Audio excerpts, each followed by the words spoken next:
Buenos días, hermanos. Buenos días. Mateo 4, 5 al 7. Dice la palabra del Señor.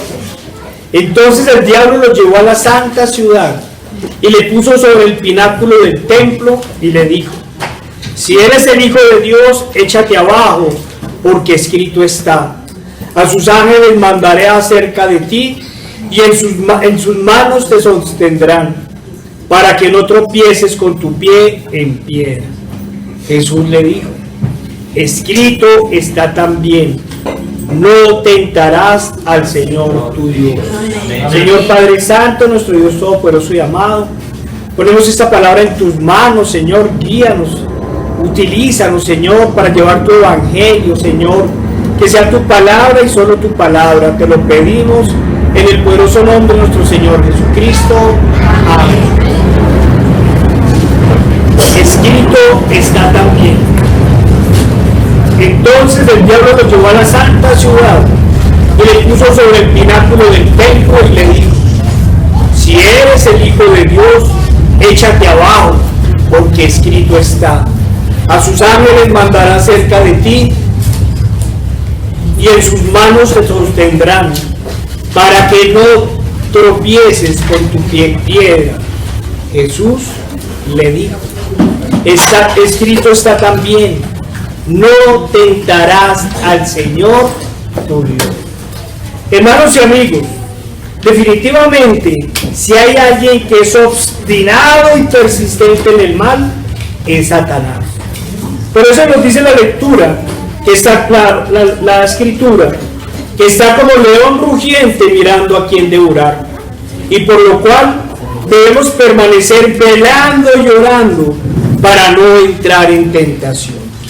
El enemigo siempre está al acecho, mirando por dónde nos puede hacer caer, examinando cómo nos seduce, observando cómo nos desvía, y analizando qué pecados no hemos mortificado, para orar por medio de ellos en nuestras vidas, si así lo permitimos, si le damos el más mínimo espacio.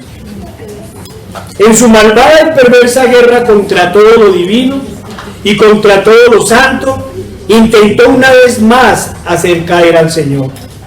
No le bastó una tentación, sino que vuelve como perro de presa a su víctima, esta vez tratando de exaltar el orgullo y la vanagloria que hay en todo hombre, por la cual le inquiere: si eres Hijo de Dios, échate abajo, porque está escrito: a sus ángeles mandará cerca de ti, y en sus manos te sostendrán, para que no tropieces con tu pie en piedra.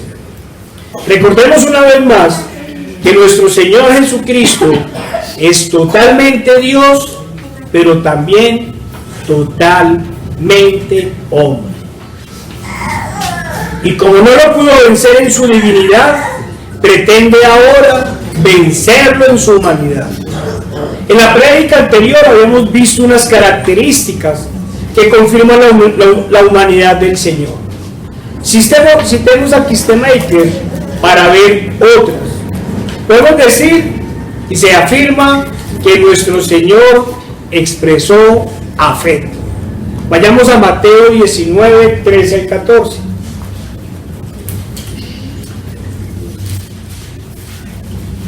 Mateo 19, 13 al 14. Entonces le fueron presentados unos niños para que pusiese las manos sobre ellos y orase, y los discípulos le reprendieron, pero Jesús les dijo: dejad a los niños venir a mí y no se lo impidáis, porque de los tales es el reino de los cielos. El Señor también sintió conmiseración. Pasemos allá adelantico, Mateo 23, 37. Dijo el Señor: Jerusalén, Jerusalén, que matas a los profetas y apedreas a los que te son enviados. ¿Cuántas veces quise juntar a tus hijos, como la gallina junta a los polluelos debajo de sus alas, y no quisiste? El Señor también dijo, Juan 11:33, Jesús entonces, al verla llorando, de los judíos que la acompañaban, también llorando, se estremeció en espíritu y se conmovió. El Señor además sintió compasión. Mateo 9:35-38. Recorría Jesús todas las ciudades y aldeas, enseñando en las sinagogas de ellos y predicando el evangelio del reino y sanando toda enfermedad y toda dolencia del pueblo. Y al ver a las multitudes, tuvo compasión de ellas, porque estaban desamparadas y dispersas, como ovejas que no tienen pastor. Entonces dijo a sus discípulos, a la verdad, la mies es mucha, mas los obreros pocos. Rogad pues al Señor de la mies que envíe obreros a su mies. Pero el Señor como hombre también sintió ira. Mateo 17:17. Respondiendo Jesús dijo, oh generación incrédula y perversa, ¿hasta cuándo he de estar con vosotros? ¿Hasta cuándo os he de soportar? Traédmelo acá. Como hombre, el Señor también sintió gratitud. Mateo 11:25. En aquel tiempo, respondiendo Jesús dijo, te alabo, Padre, Señor del cielo y de la tierra, porque escondiste estas cosas de los sabios y de los entendidos y las revelaste a los niños. Como ser humano también sintió cansancio. Juan 4:6. Vino pues a una ciudad de Samaria llamada Sicar, junto a la heredad de Jacob. Que Jacob vio a su hijo José, y estaba allí el pozo de Jacob. Entonces Jesús, cansado del camino, se sentó así junto al pozo. Era como la hora sexta. Siguiendo con Kistemaker, dice de la segunda tentación de Satanás. Así podrás demostrar tu confianza en la protección del Padre. Confianza que por implicación acabas de confesar. Además, si la Escritura, que con tanta prontitud cita, es verdad, no te sobrevendrá daño alguno, porque está escrito. Él dará órdenes a sus ángeles acerca de ti, no solamente detendrán tu caída, sino que impedirán cualquier daño. El pasaje es sacado del Salmo 91:11 al 12. Una tradición rabínica dice, también lo dice Kistemaker, cuando el rey, el Mesías, se revela, viene y se para en el techo del lugar santo. Basados en esta tradición, algunos comentaristas opinan que el tentador estaba tratando de sugerir que Jesús, al arrojarse del pináculo del templo, podía presentarse como el Mesías verdadero, porque después de llegar a tierra milagrosamente a salvo, la multitud, habiendo observado el descenso de él con aliento entrecortado, exclamaría, mirad, está ileso, debe ser el Mesías. Para Jesús sigue este argumento. Este habría sido un camino fácil hacia el éxito, sigue diciendo Kistemaker. Podría evitarse la cruz y obtendría la corona sin la lucha ni agonía. La vida cotidiana que nos rodea nos ofrece abundantes ilustraciones de una falsa confianza, similar a la que el diablo pedía a Jesús que ejerciera. Una persona busca fervientemente al Señor para que le otorgue la bendición de la salud. Sin embargo, no observa la más mínima norma de salud. O le pide a Dios que sane su alma. Sin embargo, no usa los medios de gracia, como el estudio de las Escrituras, la asistencia a la iglesia, los sacramentos, el vivir una vida para beneficio de otros, para la gloria de Dios. Alguien suplicará al Señor por el bienestar físico y espiritual de sus hijos, pero descuida el guiarlos en el camino del Señor. Hermanos, una vez más Satanás está tentando al Señor. Si eres hijo de Dios, es decir, muestra que tu Padre te cuida, que no permitirá que nada te pase. Como se ha dicho, las primeras palabras pretenden hacer que el Señor se enorgullezca y, como los demás hombres, una vez cegado por el pecado y la tentación, agregue más pecado al pecado y ponga entonces en prueba al Padre. Mira hasta dónde pretende llegar Satanás. Miren cuánta maldad hay en el tentador. Recordemos que este es el proceder del maligno y de la misma dinámica del pecado. Siempre ha sido así. En Israel antiguo, tan pronto como caían en idolatría, venía luego la avaricia, la explotación de los pobres, luego la fornicación, el adulterio, la incredulidad, hasta que llegaban a la corrupción total. Un solo espacio que se le da al pecado. Y una vez que caían en pecado, eran cegados por este y ya no veían ni entendían. Esa es la obra del maligno. Nos ciega a la gente. Miren las grandes mayorías, están cegadas. Vayamos, hermanos, a 2 de Reyes 17, 7 al 17.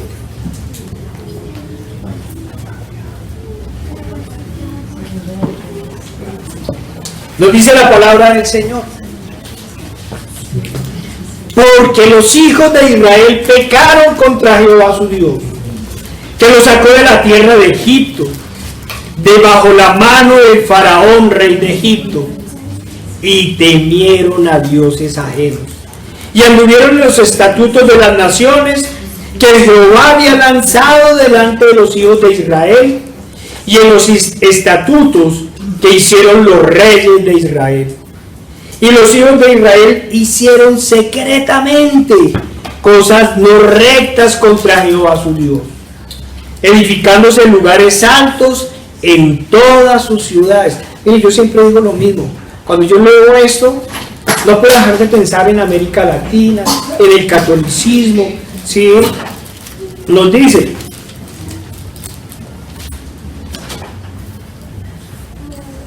y en los estatutos que hicieron de los reyes de Israel, y los hijos de Israel hicieron cosas secretas no rectas contra Jehová, edificándose en lugares altos en todas las ciudades. Toda la montaña de América Latina hay un ídolo, desde las torres, los atalayas, hasta las ciudades fortificadas. Y levantaron estatuas e imágenes de Aserá en todo collado alto y debajo de todo árbol frondoso. Se van a una finca, ¿sí?, de idólatras, debajo del árbol hay un ídolo. Y quemaron allí incienso en todos los lugares altos, a la manera de las naciones que Jehová había traspuesto delante de ellos, e hicieron cosas muy malas para provocar a ira a Jehová. No tienen ni idea la gente de lo grave que es la idolatría. Están cegados. Jehová molestó entonces a Israel y a Judá por medio de todos los profetas y de todos los videntes, diciendo: volveos de vuestros malos caminos y guardad mis mandamientos y mis ordenanzas, conforme a todas las leyes que yo prescribí a vuestros padres y que os he enviado por medio de mis siervos los profetas. ¿Hoy qué dice? Religiosos, exagerados, mas ellos no obedecieron, tan ciegos. Antes endurecieron su cerviz, como la cerviz de sus padres, los cuales no creyeron en Jehová su Dios, y desecharon sus estatutos, y el pacto que él había hecho con sus padres, y los testimonios que él había prescrito a ellos, y siguieron la vanidad, y se hicieron vanos. y fueron en pos de las naciones que estaban alrededor de ellos, de las cuales Jehová les había mandado que no hiciesen a la manera de ellos. El Señor siempre quiso apartar a su pueblo. Hoy que nos dice, no os unáis en yugo desigual.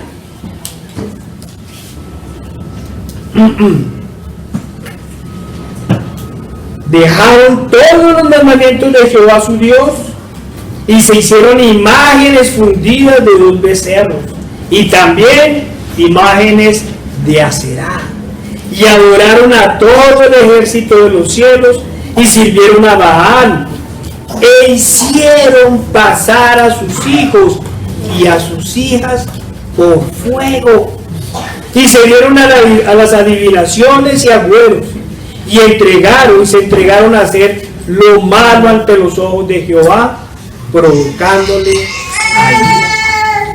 Hermanos y amigos, esta siempre ha sido la maligna estrategia de Satanás: tentar al hombre en sus vanaglorias para llevarlo a adorar la obra de sus manos, bien sean también los esfuerzos propios, y luego olvidarse de su Dios. Y en no pocos casos pretenden además ser como Dios.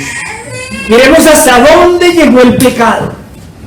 Comenzó con la idolatría y terminó en el asesinato de sus hijos para llevarlos a sacrificio. Y si mataron a sus propios hijos, ¿cómo sería el trato con los que no eran de su familia? Siempre el hombre dejándose tentar para pretender ser como Dios. Recordemos Génesis 3, 4 al 5. Entonces la serpiente dijo a la mujer: no moriréis, sino que sabe Dios que el día que comáis de él, serán abiertos vuestros ojos y seréis como Dios, sabiendo el bien y el mal. Hermanos, así como una y otra vez insistimos en el poder de Dios y su evangelio, así como en el Antiguo Testamento una y otra vez recordaban cómo el Señor los libró de Egipto con hechos portentosos y maravillosos, y luego con los mismos hechos los introdujo a la tierra prometida. De la misma manera es necesario reiterar una y otra vez los peligros de la gran Babilonia y también de los falsos pastores que introducen a la tentación y a toda clase de pecados. Hacen la obra de Satanás. La idolatría del catolicismo romano, que introducen con toda cantidad de lisonjas y engaños, diciendo entre muchas cosas, ya lo hemos escuchado, que ellos no adoran a sus ídolos, sino los veneran. Y nos dice, ¿cuál puede ser el pecado de amar a la madre de mi Señor? Miren el veneno mortal de una verdad mal usada. Es la misma estrategia de Satanás cuando cita la Escritura. Claro que María es la madre portadora de Jesucristo. Esa fue la grandiosa tarea que le asignó el Padre. Esa fue la tarea y ya. No le asignó ninguna otra tarea más que cuidarlo en su niñez. Ni siquiera le dio poder como a los discípulos de hacer milagros u otras cosas. Sí, es la madre del Señor. Esa es la verdad. Y lo dice la Escritura. Pero cuán peligro es usar una verdad mala.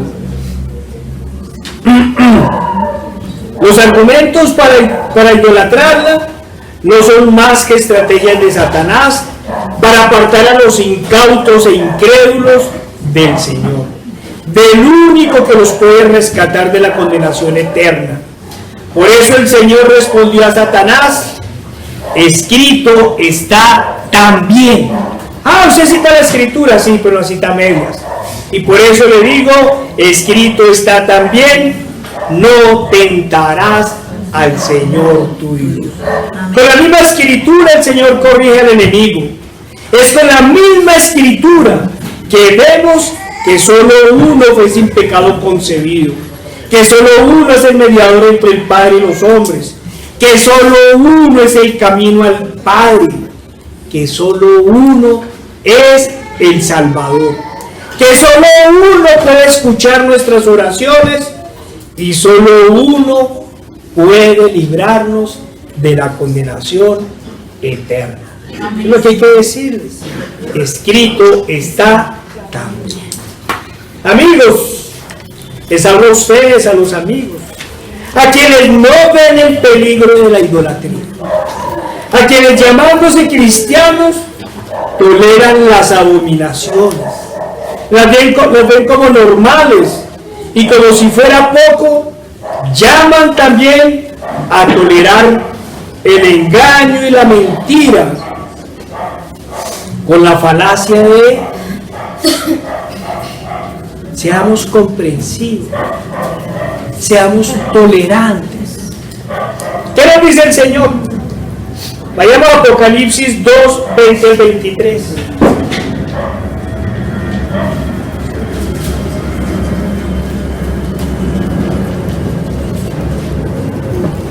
Dice la palabra del Señor: pero tengo unas pocas cosas contra ti. ¿Le está hablando a toda la iglesia? Que toleras que esa mujer Jezabel, que se dice profetiza, enseñe y seduzca a mis siervos a fornicar y a comer cosas sacrificadas a los ídolos. Mire, y le he dado tiempo para que se arrepienta, pero no quiere arrepentirse de su fornicación. He aquí, yo la arrojo en cama y en gran tribulación a los que con ella adulteran, si no se arrepienten de las obras de ellas. Y a sus hijos heriré de muerte, y todas las iglesias sabrán que yo soy el que escudriña la mente y el corazón, y os daré a cada uno según vuestras obras. No veo cuál es la tolerancia con el pecado, la advertencia en contra del pecado.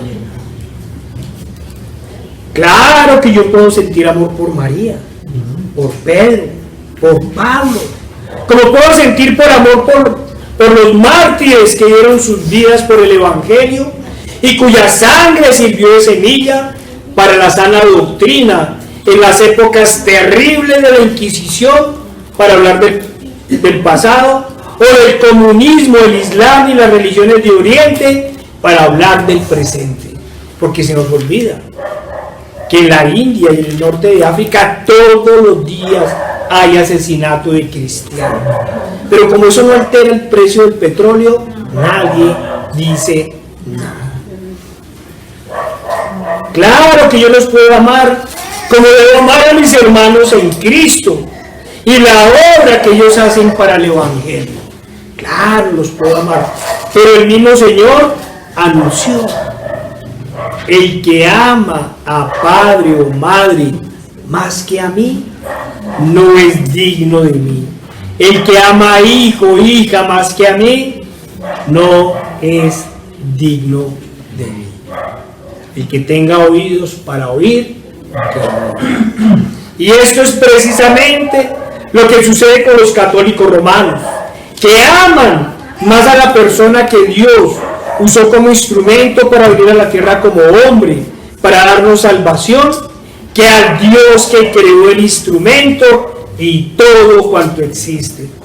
Aman más a sus ídolos que al Dios poderoso, que se hizo hombre nuestro Señor Jesucristo y se entregó en sacrificio para el perdón de nuestros pecados.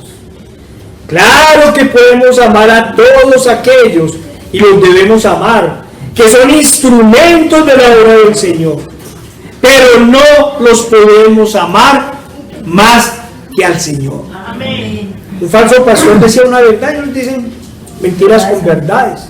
Entonces esa verdad decía: el Señor es mi pastor, pero el pastor no es mi Señor. Nos amamos a los que hacen la obra del Señor con un amor fraternal. No con ese solo amor con que debemos amar al Creador del cielo y de la tierra y de todo cuanto existe. No con ese amor con que solo podemos amar a aquel que dio hasta la última gota de sangre en rescate por nuestros pecados. Al único que tomó nuestros pecados para sí y nos dio su santidad.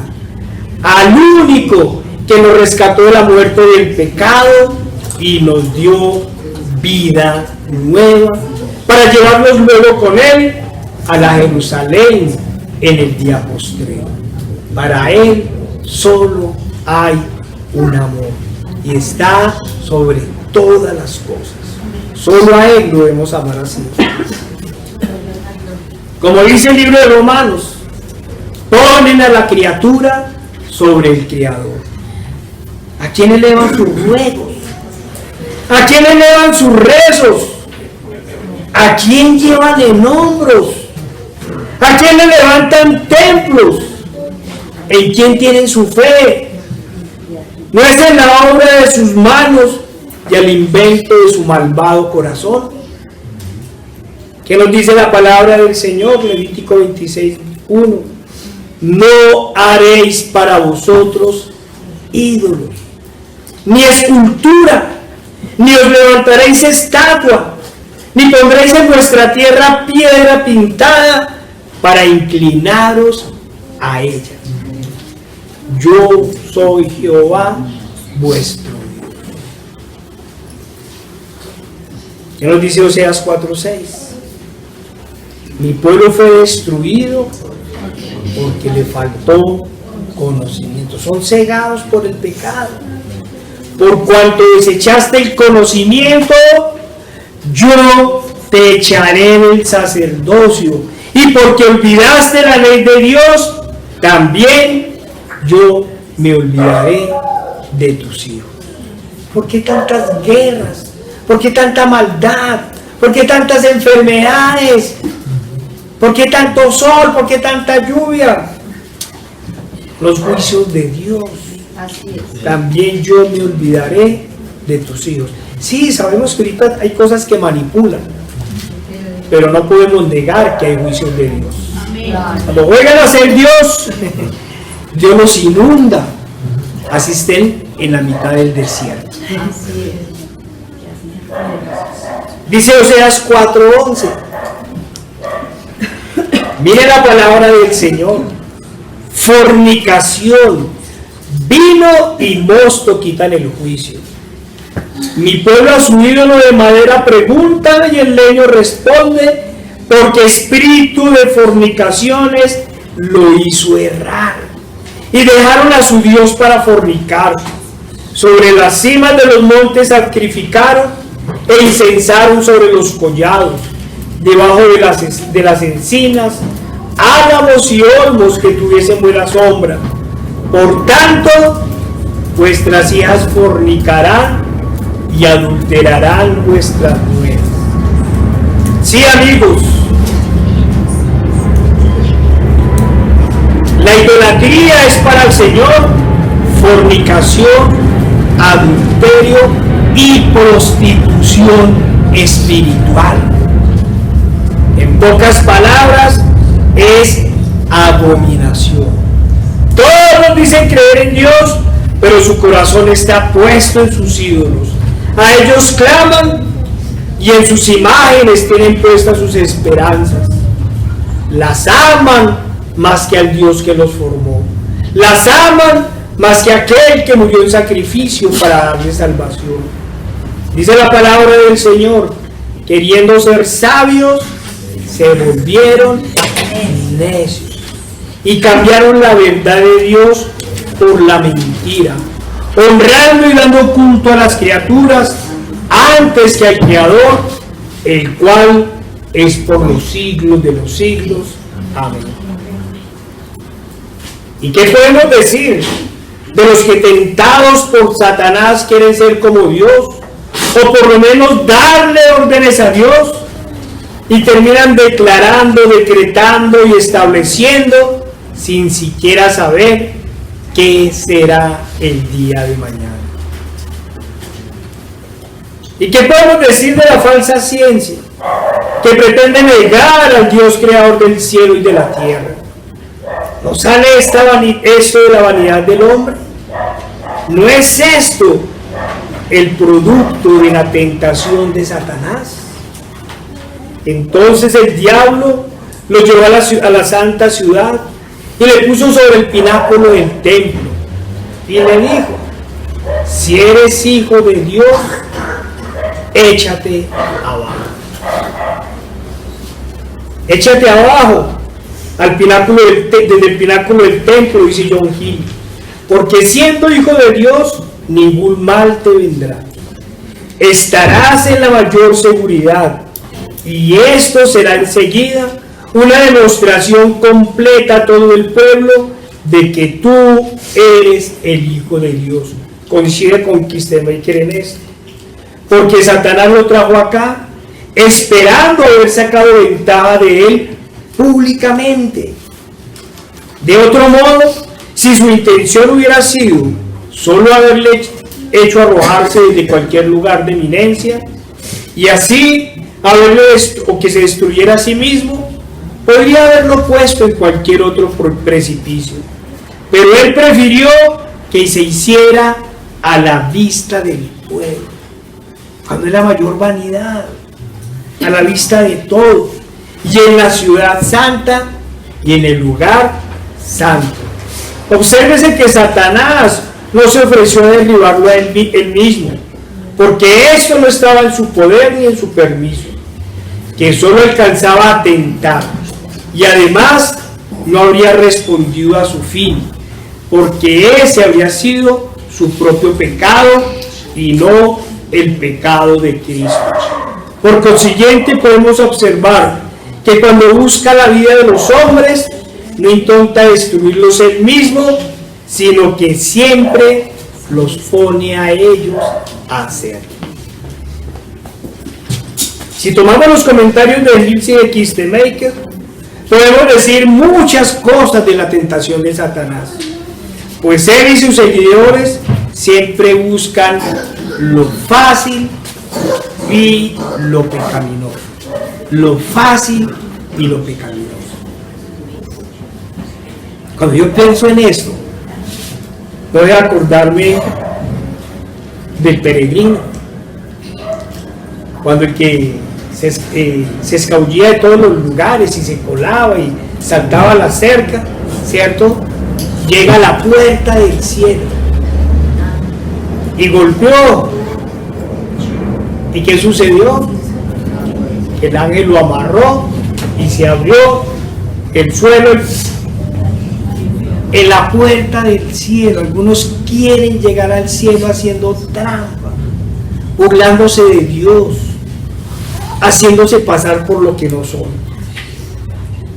Hermanos, disculpen ahorita si caemos en el campo de la especulación, pero la intención es mirar hasta dónde llegan las maquinaciones del maligno y los resultados de ellas cuando los hombres caen en su trampa.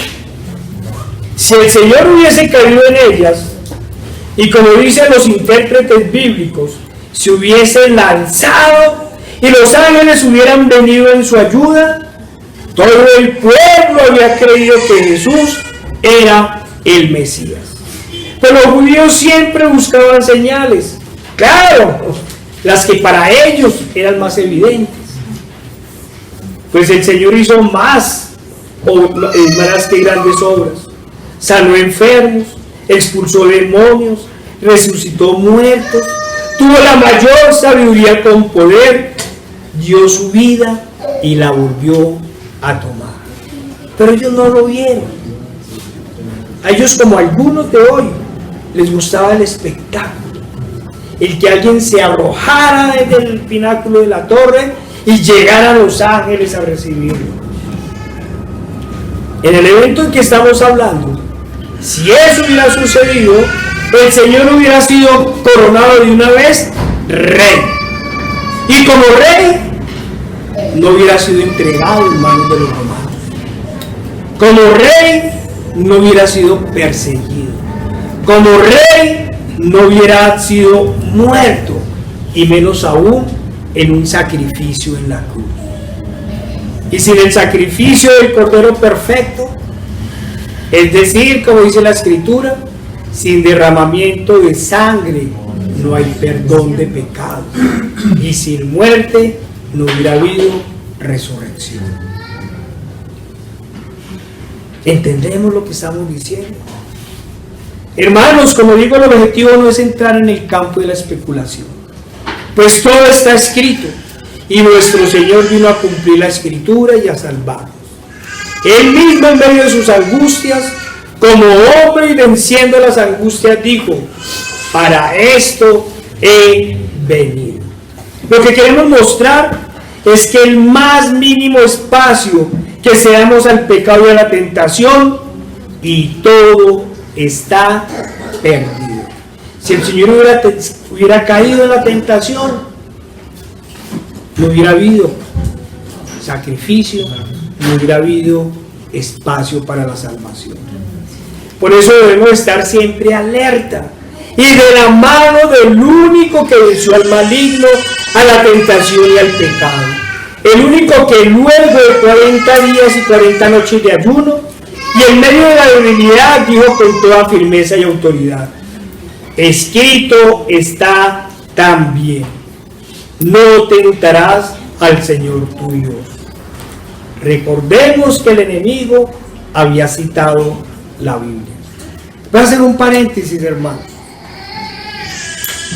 Hemos hablado de estos 40 días de ayuno. Sí, muy posiblemente el Señor en su humanidad, en su carne, podía estar debilitado. Pero ¿qué se hace en 40 días de ayuno? Orar. Estar en la presencia del Padre. En su carne podía estar debilitado, pero en su espíritu estaba totalmente fortalecido. Por eso le pude decir al enemigo: escrito está también, no tentarás al Señor tu Dios. Si cuando estamos afligidos en la carne nos entregáramos a la oración y a la comunión con el Señor, otra sería la situación.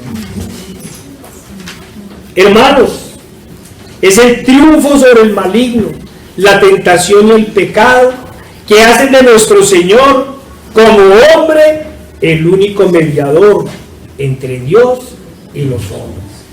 Al vencer la tentación fue el sacrificio para el cual había venido. Sacrificio para el perdón de nuestros pecados. Y también es el único que pudo soportar por nosotros la ira del Padre. Con su muerte es el único que nos acerca al trono de la gracia, y con su resurrección es el único que nos da vida en el día postrero.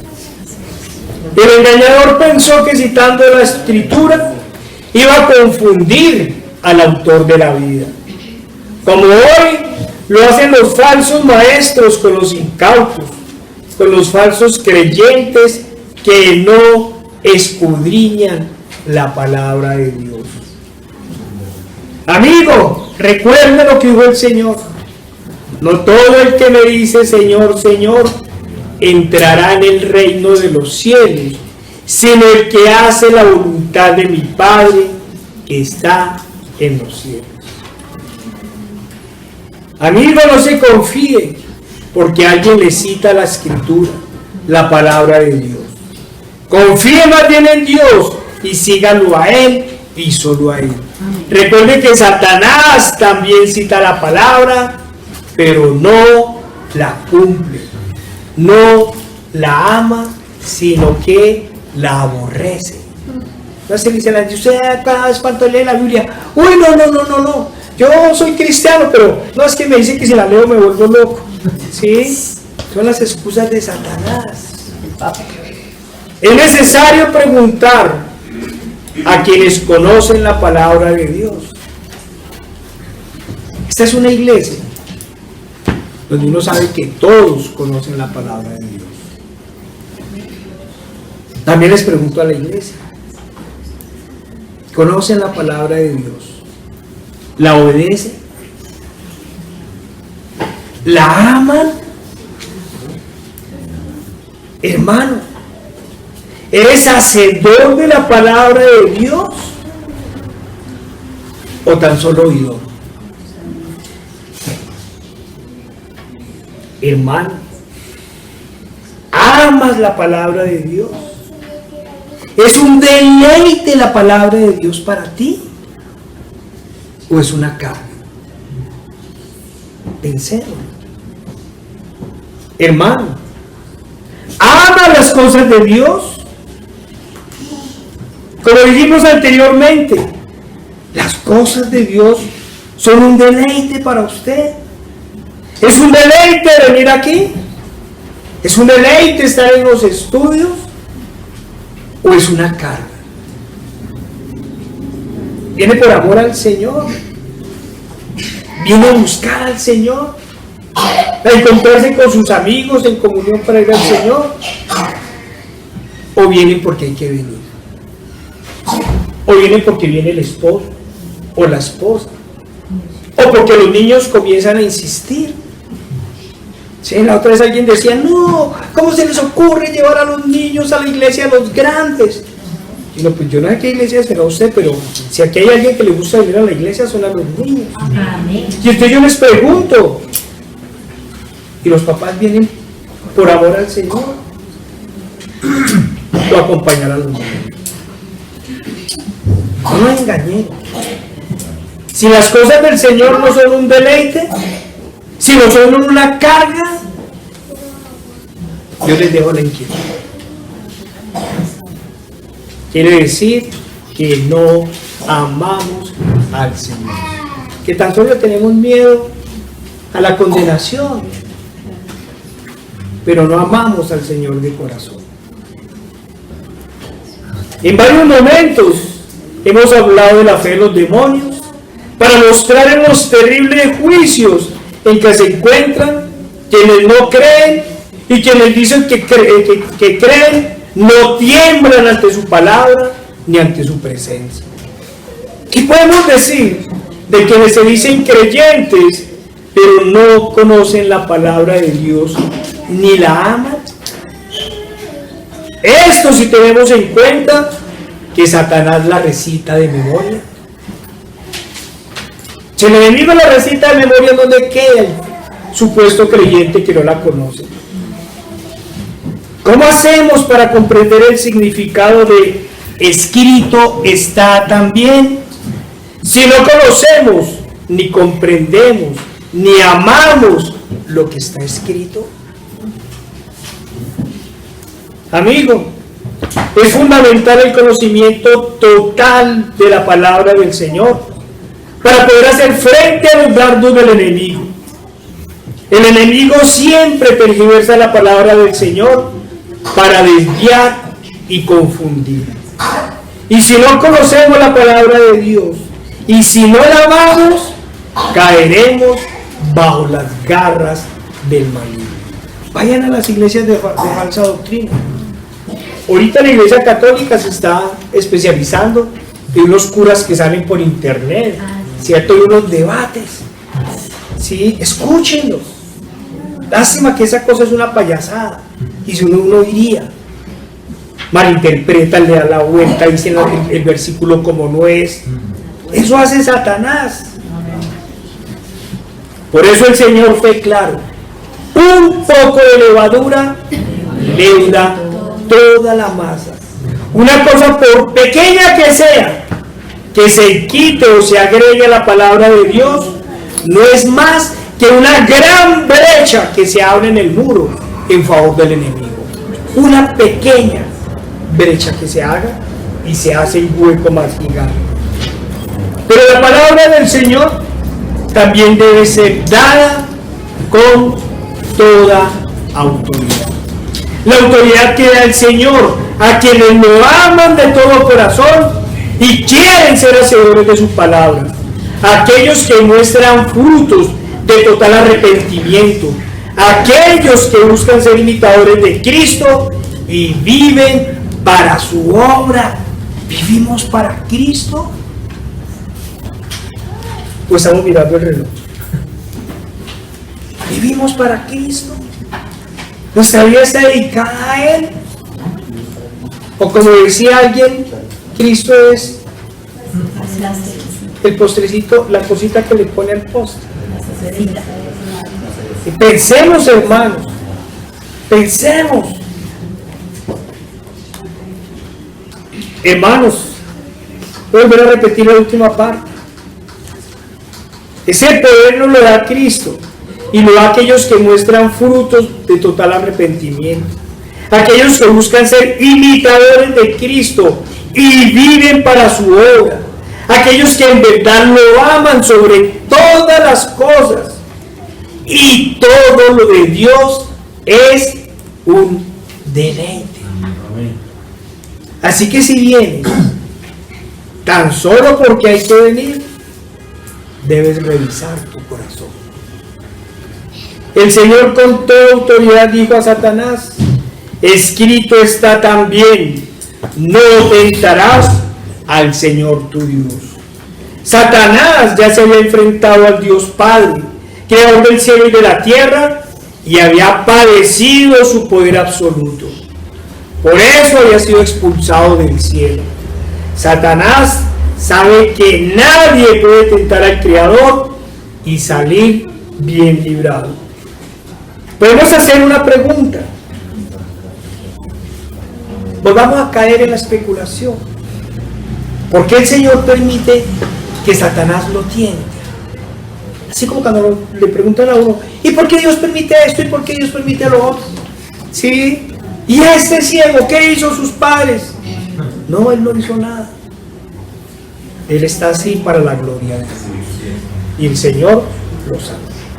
La respuesta solo puede ser una: para su gloria y para su honra. Amén. Las tentaciones no son un riesgo o un peligro para nuestro Señor Jesucristo, que fue engendrado sin pecado. Si bien, como lo dice la Escritura, fue totalmente hombre, y como lo hemos visto, tuvo sentimientos como los hombres, sufrimientos, dolores e incluso momentos de debilidad.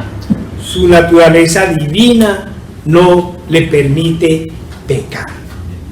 Todos sabemos que nuestra mente humana es limitada, que hay muchas cosas que hoy no entendemos y que nos es difícil de explicar, pero en aquel día nos serán reveladas.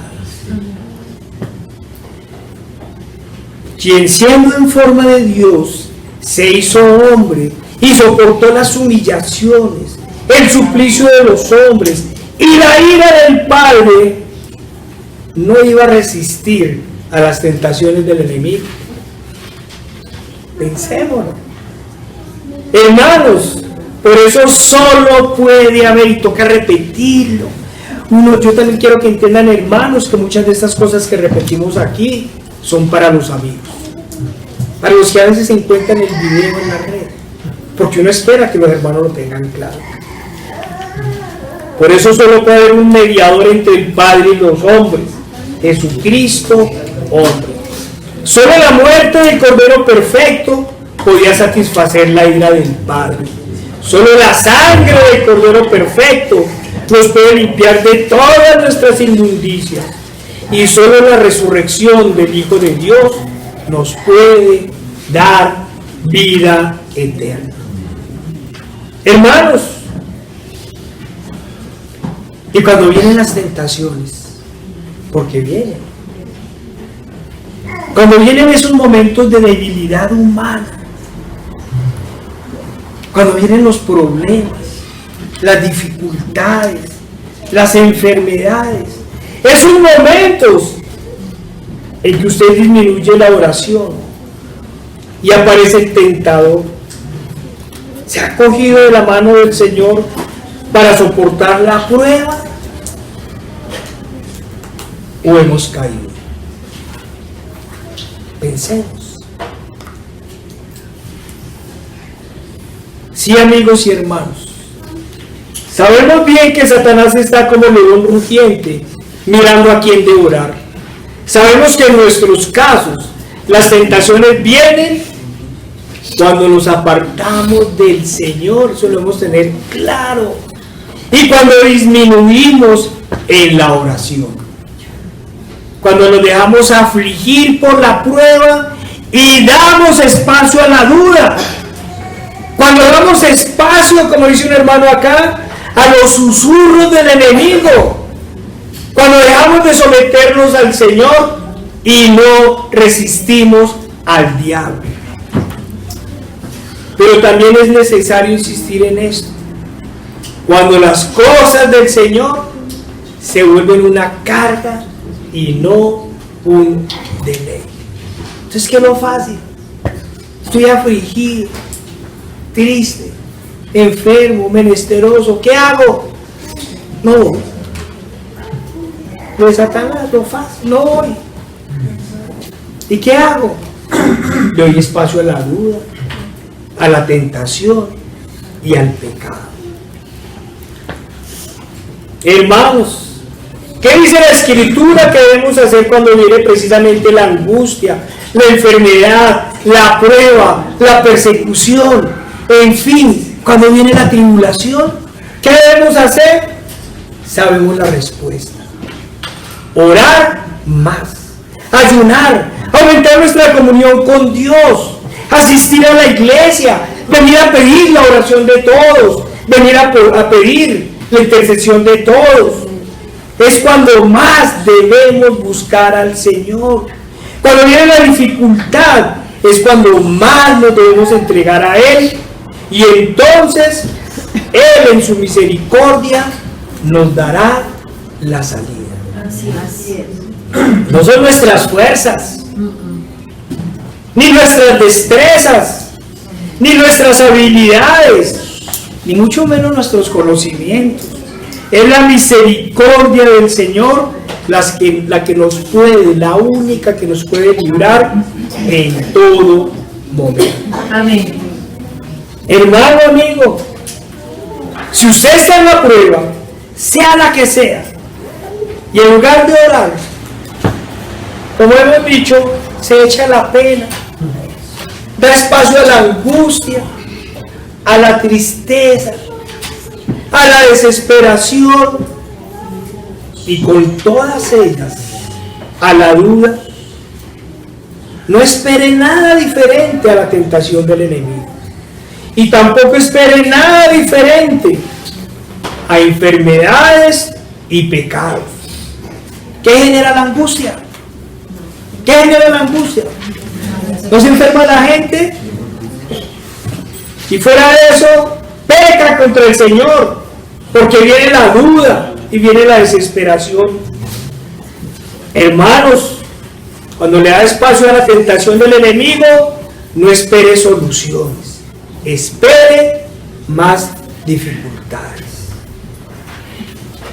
Los judíos que quedaron vivos en Jerusalén y en las ciudades cercanas después de la invasión de Nabucodonosor, que no fueron transportados y que no escucharon la palabra de Jehová por boca de Jeremías, de quedarse allí, sino que en medio de su temor se angustiaron. Y si vuelve Nabucodonosor, ¿qué vamos a hacer? En medio del temor y del dolor, ¿a dónde marcharon? Hacia Egipto, hacia la seguridad de Faraón, de ese rey poderoso, sí, del poderoso Faraón. Y llegaron allá y encontraron refrigerio, y Faraón los protegió por unos momentos. Por unos momentos. ¿Y qué sucedió después? Lo que había anunciado el Señor. Fueron muertos a espada, hambre y pestilencia.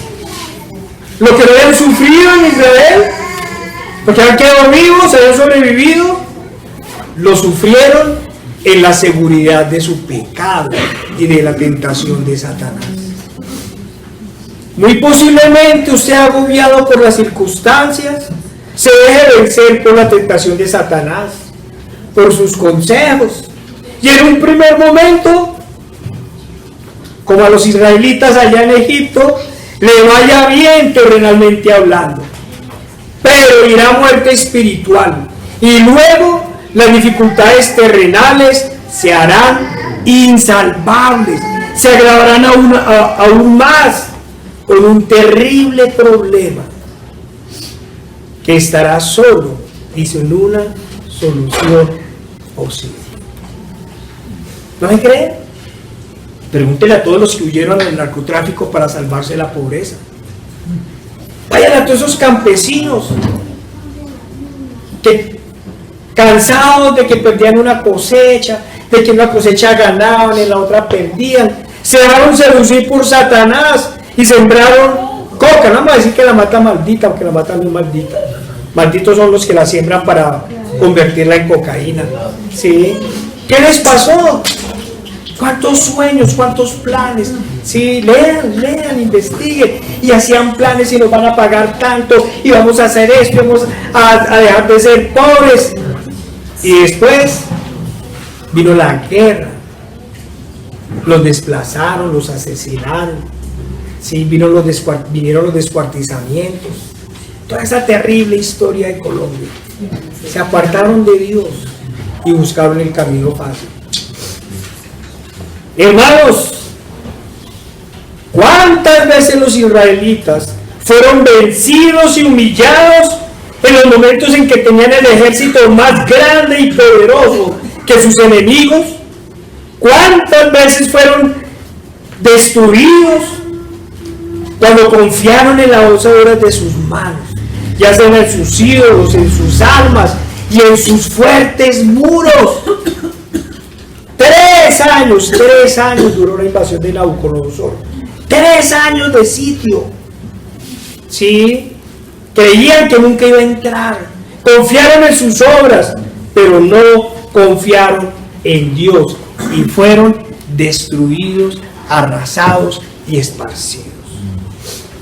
¿Y cuántas veces fueron librados de ejércitos poderosos, de ejércitos numerosos como la arena del mar, sin siquiera disparar una flecha o mover un dedo?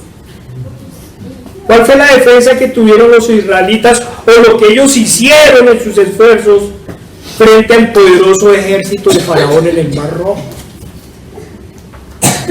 Sí, se armaron. Unos protestaron y Moisés hizo lo que tenía que hacer con Aarón y las manos. Clamaron al Señor, y ya sabemos lo que sucedió. ¿Cuál fue la defensa que tuvieron los israelitas? ¿O cuántos grandes esfuerzos hicieron sus ejércitos y el pueblo cuando Ben-Hadad sitió a Samaria?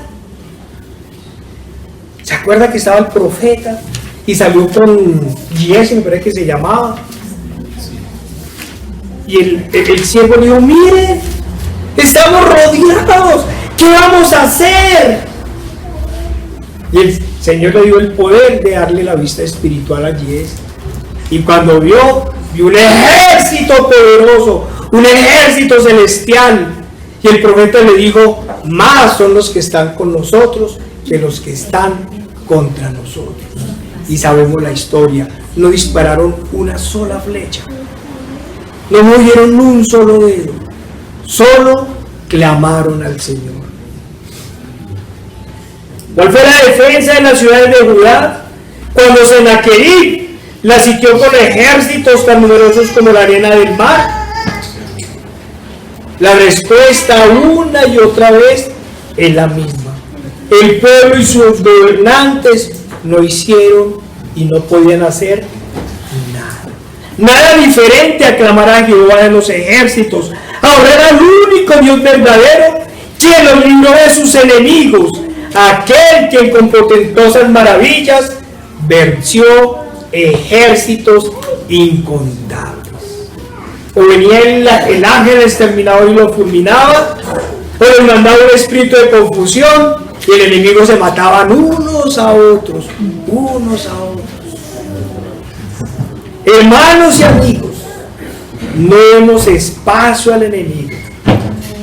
Recuerden la orden del Señor: velad y orad para que no entréis en tentación. Entonces el diablo le llevó a la santa ciudad y le puso sobre el pináculo del templo. Aquí solo voy a hacer una aclaración, una precisión. La santa ciudad, hermanos, ¿acaso Jerusalén era o es una ciudad santa? ¿No era allí donde mataban a los profetas? Si vemos su historia, si la visitamos hoy en día, veremos que definitivamente Jerusalén no es una ciudad santa. Entonces, ¿por qué la Escritura la llama así? La ciudad santa. La respuesta es muy fácil. Porque allá se dirigían todas las oraciones en la antigüedad hacia el Dios poderoso, hacia el único Dios santo, santo, santo. Porque el nombre de Dios era pronunciado en su templo y en sus calles. Porque el nombre de Jehová estaba sobre ella. Y porque el Señor nos ha prometido la Jerusalén celestial. Y en ella reunirá a todos sus escogidos de todo pueblo, lengua y nación, incluyendo el remanente de Israel. Hoy algunos creen que Israel es salvo, otros que ha sido desechado. La Escritura dice que al final de los tiempos habrá una gran salvación. Hermanos, por eso el Señor llama a sus escogidos santos, porque ha puesto su espíritu y su nombre en ellos. Por eso también le llaman la ciudad santa, porque sobre ella estaba el nombre del único y verdadero Dios. Y le dijo: si eres hijo de Dios, échate abajo, porque escrito está: a sus ángeles mandará acerca de ti, y en sus manos te sostendrán, para que no tropieces con tu pie en piedra. Jesús le dijo: escrito está también: no tentarás al Señor tu Dios. Hermanos y amigos, también es necesario insistir en que el enemigo tentó al Señor usando la Escritura, y usando la Escritura el Señor tapó la boca del enemigo y no cayó en su red. Como decíamos, el problema no es de la Escritura, es del enemigo que la tergiversa y la usa para sacar beneficio propio. Beneficio propio. Entonces, ¿qué podemos decir nuevamente? Porque ya lo hemos dicho: de todos aquellos que se enriquecen porque hay unos que no se enriquecen, pero se llenan de fama y vanagloria con el Evangelio. ¿Qué podemos decir de ellos? Podemos decir sin lugar a dudas que son como Satanás. Y como Satanás no solamente serán vencidos, sino además castigados. Porque como Satanás seducen y desvían. Como hemos dicho, es el grave peligro de las lisonjas y la levadura. Este es el gran peligro de los falsos maestros. Pero no solo los de la teología de la prosperidad, sino aquellos, como los que ya hemos denunciado muchas veces, que solo hacen del Evangelio una fuente ilícita de ganancia, sino que reducen el Evangelio a simples conocimientos academicistas, que además convierten a la gente en esclavos del formalismo y en admiradores de los nuevos iluminados. Pero no los hacen siervos de Dios. Aman los discursos, las disertaciones y los seminarios, pero no aman a Dios de todo corazón, ni aborrecen el pecado. Como Satanás recita la Escritura, pero no aman la Escritura ni al Dios de la Escritura. Son de aquellos que dicen, pero no hacen. de aquellos que proclaman arribado la justificación, pero aborrecen la santificación. ¿A quiénes se nos parece? A aquellos que describió nuestro Señor Jesucristo. Vayamos a Mateo 23.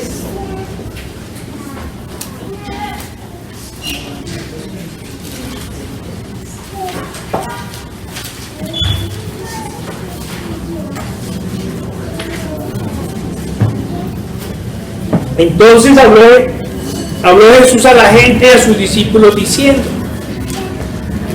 en la cátedra de Moisés se sientan los escribas y los fariseos.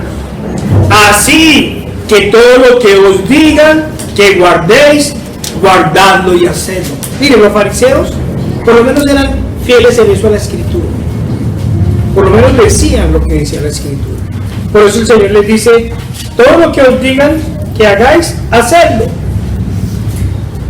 Dice: guardadlo y hacedlo, mas no hagáis conforme a sus obras, porque dicen y no hacen, porque atan cargas pesadas y difíciles de llevar, y las ponen sobre los hombros de los hombres, pero ellos ni con un dedo quieren moverlas.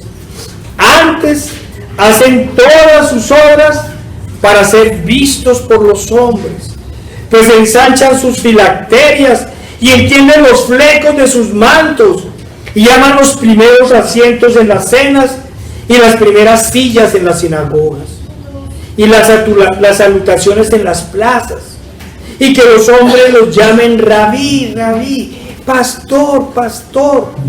Pero vosotros no queráis que os llamen rabí, porque uno es vuestro maestro, el Cristo, y todos vosotros sois hermanos. Amén. Y no llaméis Padre vuestro a nadie en la tierra. El Padre vuestro, quisiera llamarle Santo Padre. Y no llaméis Padre vuestro a nadie en la tierra, porque uno es vuestro Padre, el que está en los cielos.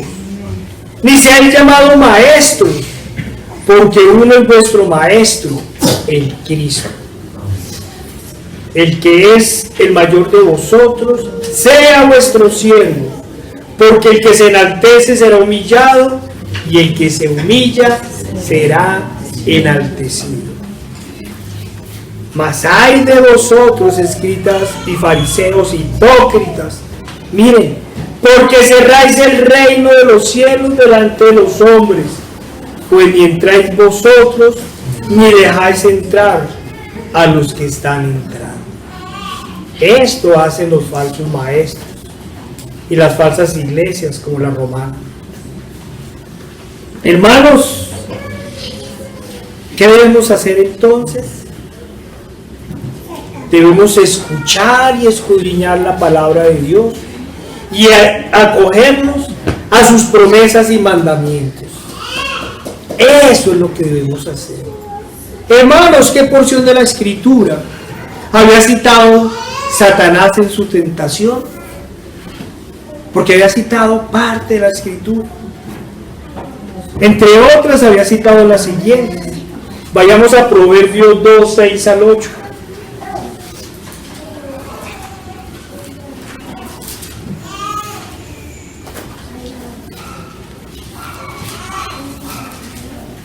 Nos dice el Señor: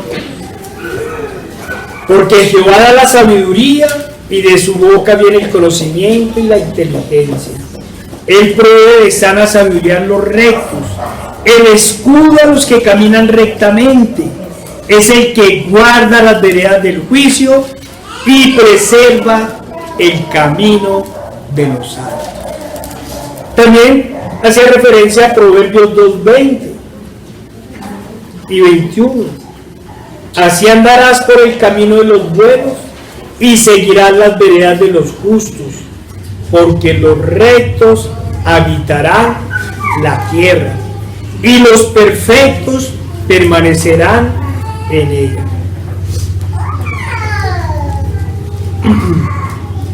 Pero también hacía referencia a un salmo muy bonito. Vayamos al Salmo 91. Nos dice la palabra del Señor.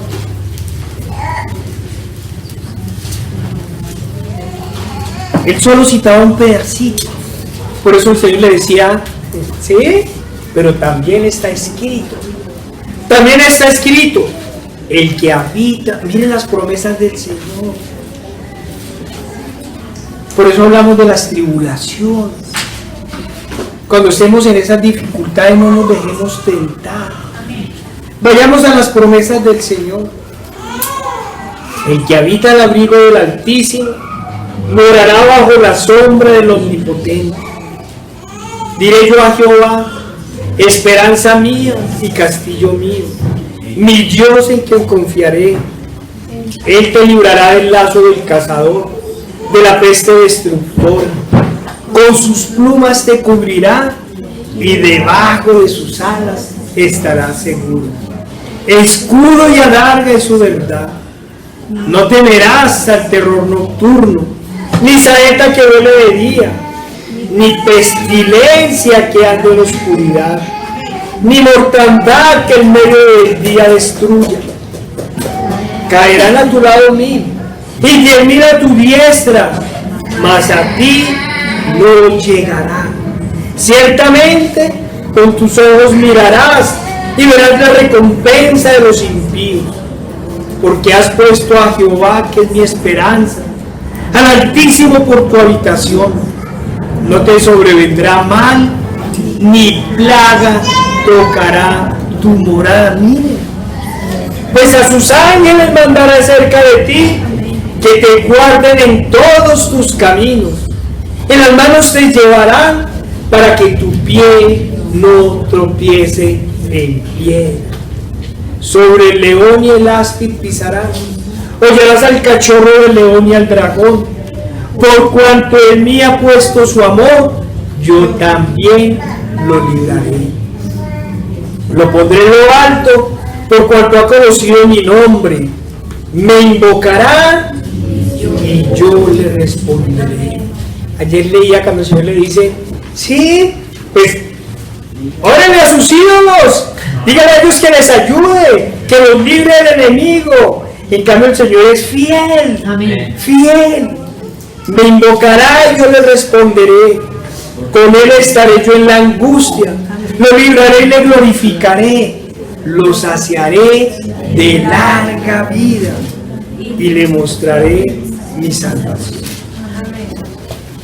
Y entonces, porque Satanás hizo referencia a estas porciones de la Escritura, las desecharemos de ninguna manera. Por el contrario, obedeceremos a la Escritura de todo corazón y haremos lo que nos ordena el Señor. Dice el Señor en Deuteronomio 6, oye Israel, Jehová nuestro Dios, Jehová uno es. Y amarás al Señor tu Dios de todo tu corazón. Hermanos, miremos las palabras. No es con su corazón, es de todo tu corazón, de toda tu alma y con todas tus fuerzas. Y estas palabras que yo te mando hoy estarán sobre tu corazón y las repetirás a tus hijos. Y hablarás de ellas estando en tu casa, y andando por el camino, y al acostarte, y cuando te levantes. Y las atarás como una señal en tu mano, y estarán como frontales en tus ojos. Y las escribirás en los postes de tu casa y en tus puertas. Las tomaremos como las promesas del Señor, y los usaremos con el poder de Cristo cuando el enemigo nos ataque, cuando pretenda seducirnos, tentarnos o atacarnos. Estas palabras serán nuestra defensa contra los dardos de fuego del enemigo. Le diremos como el Señor le dijo, escrito está también. Y le recordaremos una a una las promesas de nuestro Dios. Y le diremos en quién hemos confiado. Pero el enemigo también hizo referencia a otra porción de la Escritura. Y al enemigo le diremos como le dijo el Señor: está escrito también. Parémonos, hermanos. Vayamos al Salmo 121.